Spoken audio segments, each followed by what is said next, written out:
অকারণে চিন্তা করে লাভ কি? এত রাগ করে লাভ কি? পুরাতন কথা মনে করে লাভ কি? নির্লজ্জের সাথে তর্ক করে লাভ কি? এই কথাগুলা আপনি ইংলিশে কিভাবে বলবেন? বাই দ্য ওয়ে, আমি ইমরান জাহিদ। আজকে দেখাবো যে আপনি এই সেন্টেন্সগুলা কিভাবে তৈরি করবেন। লাভ কি এ কথা বলার জন্য আমরা ব্যবহার করি what good to. What good to. তাহলে প্রথমে আপনাকে হোয়াট গুড টু প্লাস ভার্বের প্রেজেন্ট ফর্ম তারপরে অবজেক্ট দিতে হবে। সো তাহলে সেন্টেন্সগুলোকে একটু ট্রান্সলেট করে দেখে আসি। অকারণে চিন্তা করে লাভ কি? What good to be worry unnecessarily. What good to be worry unnecessarily. এত রাগ করে লাভ কি? What good to be so angry. What good to be so angry. নির্লজ্জের সাথে তর্ক করে লাভ কি? What good to argue such a shameless people. What good to argue such a shameless people. কাউকে দোষারোপ করে লাভ কি?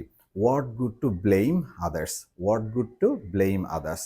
সো অযথা দুঃখ পেয়ে লাভ কি? এই সেন্টেন্সের ইংলিশ কি হবে? কমেন্ট বক্সে লিখে জানান।